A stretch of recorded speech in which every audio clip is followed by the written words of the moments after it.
everybody. Dr. Keith Schubert. We're going to talk today about some further techniques we can do for pulse oximetry, and this is another way we kind of measure using R. So I talked about in, I think it was the last video, that we can use R and we can do a calibration curve, and I talked about how, depending on how you set up R, it can be very linear. This is going to be another way to do it. So we can also define our R. And if you remember last time, we mentioned how we do the ratio of basically the AC value for your red over the DC value for the red,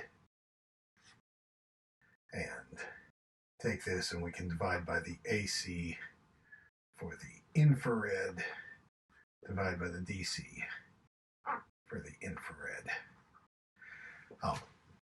There's another R that we can do, which we define to be the natural log of the maximum value or maximum intensity on the red divided by the minimum intensity on the red divided by the natural log of the maximum intensity for the infrared over the minimum intensity for the infrared.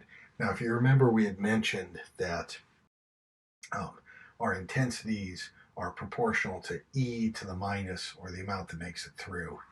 Right, so this is the transferred intensities. So it's proportional to E to the minus, and we've got some basic alpha, and then our concentration of the species. So I'm just going to put C for concentration of, I'll put a little X down here, meaning for whatever species type X is, and then times the distance, delta D, that it travels through. So when I take the ln, it knocks this E out. All right, so that's the whole purpose of doing the natural log. And you'll end up top and bottom getting these kind of minuses. So I explicitly put that minus in so you realize it's dropping off. The bigger your distance, the bigger it drops off.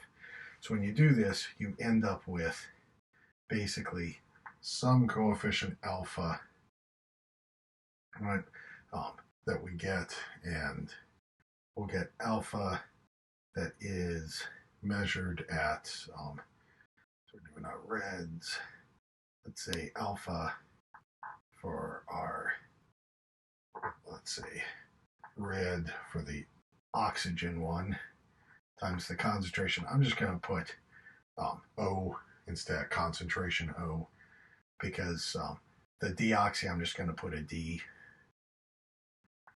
Okay, so we got our delta D here, and then minus the alpha red for the deoxy, times how much deoxyhemoglobin we have, times the distance, divided by alpha infrared for oxygen, times the amount of oxy, delta D, minus alpha infrared for deoxy, the amount of deoxy, times delta D. Then we notice we've got all these delta D's, so I can remove all the delta D's, just divide through by them. Now, I can measure this R according to this. So this is just, I can measure how much light makes it through for each of these, calculate the natural log. So I can calculate this new, maybe I'll call this R star, because it's technically a little different than this one. And I get this, and this is related to the concentrations. These are calibrated values we can calculate. So these are kind of pre-calibrated numbers. And so we want to be able to do this to get saturated oxygen. So what we're going to do is we're going to pull everything over, get all the D's on one side, all the O's on the other side, and we will get an expression for this. So let me just multiply through. So I get alpha infrared for oxygen distribute through the R star because I'm multiplying the bottom times R star times the amount of oxygen minus alpha IR infrared for the deoxy, its absorption coefficient, times how much deoxy, I forgot the R star times D. And that has to be equal to what's on top. Alpha R, right, red for oxy times the oxy minus alpha in the red spectrum for the deoxy times the deoxy.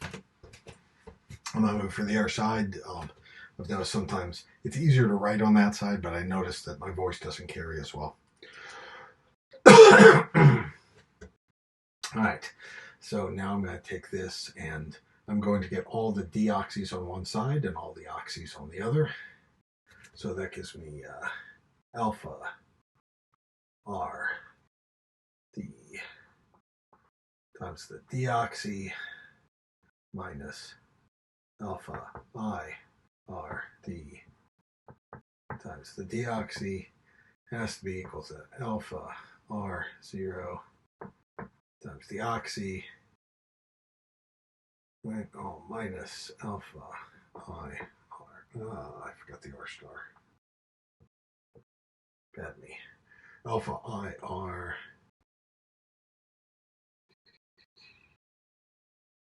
what is alpha?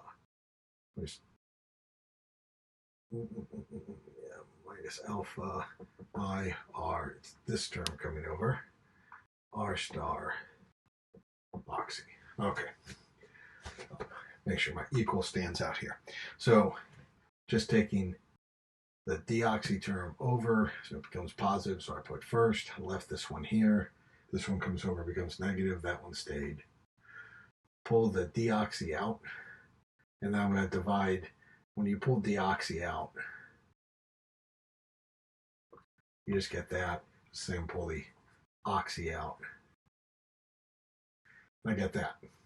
So that means deoxy is equal to alpha RO minus alpha IRO R star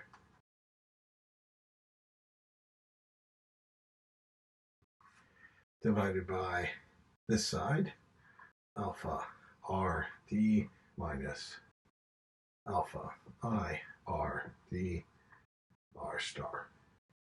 All right. So now I've got, this is all times oxy. So that's a formula of deoxy in terms of oxy.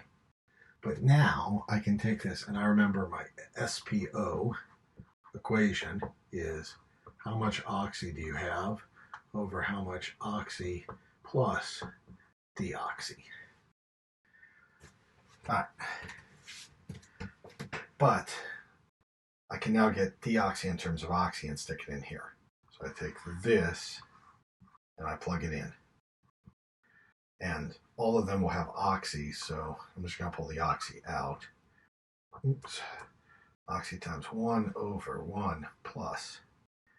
And I get this whole lovely thing, alpha RO minus alpha IRO R star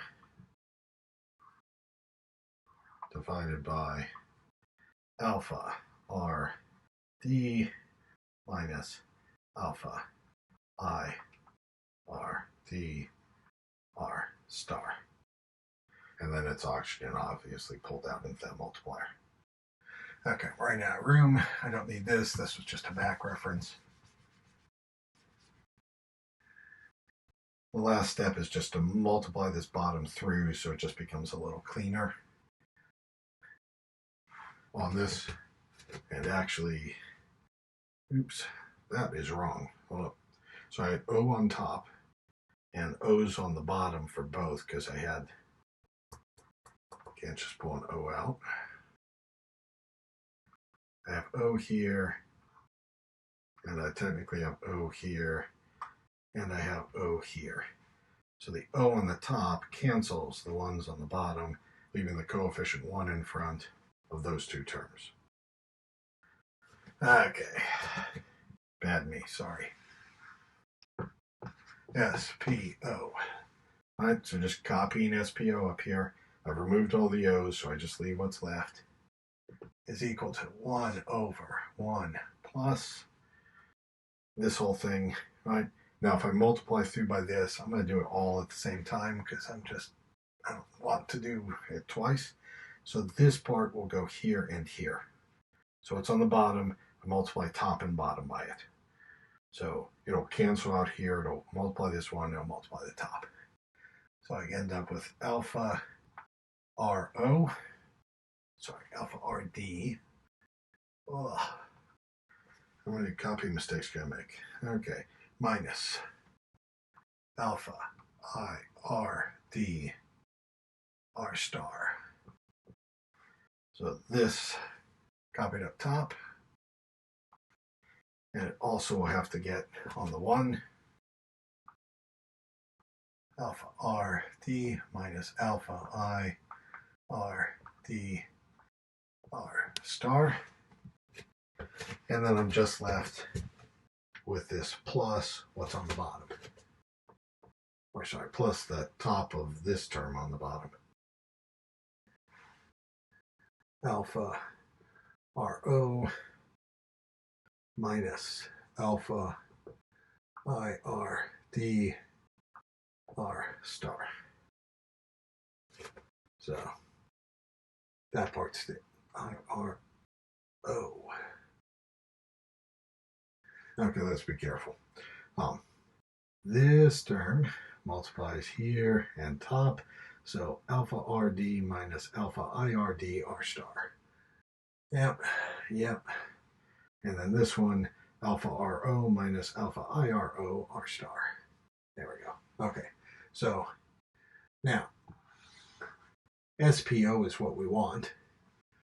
This one we can calibrate and look up. We can calibrate for each one of them while it's still in the factory, so that we get all the alpha terms can be calculated by calibration, and the R stars that get placed in, those ones you just measured, right?